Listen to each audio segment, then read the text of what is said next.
కోసం నియోజకవర్గ అభివృద్ధిని నాశనం చేశావు బొల్లా. Bolla Brahmanaidu international figure. చంద్రబాబు గారిని స్క్రిప్ట్ చదువుతున్నావు, ఆంజనేయులు గారు ఇచ్చింది, వాళ్ళు ఇచ్చింది అని చెప్పడానికి సిగ్గుందా? ఈడెవడండి ఈ పనికిమాలిన ఎమ్మెల్యే బొల్లా? అసలు ఆయన మాజీ సీఎం, కాబోయే సీఎం. అసలు ఏ నియోజకవర్గంలో ఏ దొంగ ఎమ్మెల్యేలు ఎంపీలు ఎవరు ఏ దొంగ పని చేశారు, ఏ ఏదో పనులు చేశారు మొత్తం కూడా ఆయన ఇన్ఫర్మేషన్ తెప్పించుకుంటున్నాడు. ఆ సంగతి కూడా తెలియదు ఈ పనికిమాలినోడికి. ఓరక నోటికి వచ్చినట్టు దూల ఏదో అది చేశాను ఇది చేశాను అని చెప్పేసి పెద్ద కోతలకు వస్తున్నాడు. అభివృద్ధి చేశా, నేను అభివృద్ధి చేశా, సంకలు గుద్దుకుంటున్నాడు. అసలు ఏంది నువ్వు చేసిన అభివృద్ధి? అసలు ఎందుకు నువ్వు సంకలు గుద్దుకుంటున్నావు చెప్పు. అసలు నేను తీసుకొచ్చిన నిధులతో సగం రోడ్డు మేము ఎన్ఎస్పి మీద రోడ్డు ఎత్తే నేను తీసుకొచ్చిన నిధులతో ఆ మిగిలింది చేశావు.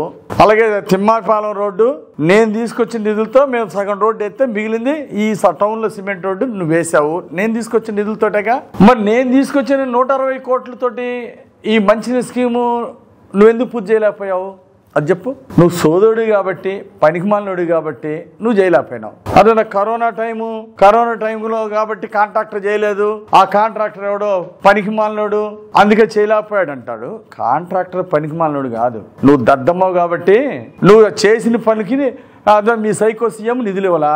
నువ్వు కనీసం వెళ్ళి మీ సీఎం దగ్గరికి వెళ్ళి ఆ బిల్లులు ఇప్పితే ఎందుకు చేయడు బంగారులాగా? నువ్వు కమిషన్లు అడగకుండా ఉండొచ్చుగా. నువ్వు కమిషన్లు అడగటం ఎందుకు? అలాగే సీఎం చేత నిధులు ఎందుకు ఇప్పించలేకపోయావు? ఈ 2 కారణాల వల్లనే ఇనుకొండ ప్రజలకి దాహాది చేసేటువంటి గొప్ప పథకాన్ని సర్వనాశనం చేసావు. నువ్వు నిధులు నా చేతికి ఇచ్చావా అంటాడు.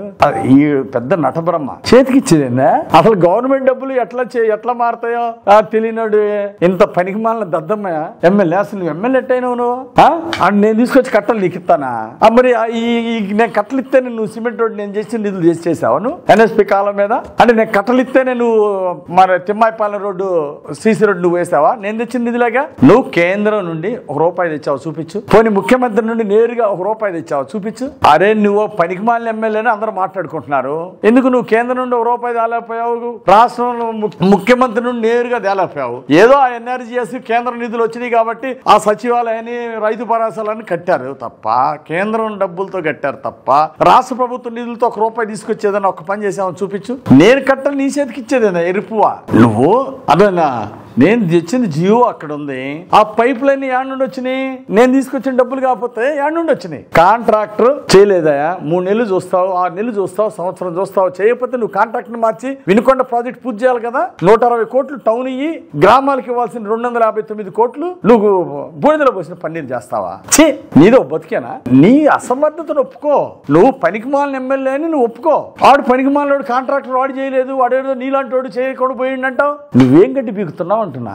నువ్వేం గడ్డి పీకుతున్నావు? బొల్లా చెప్పు.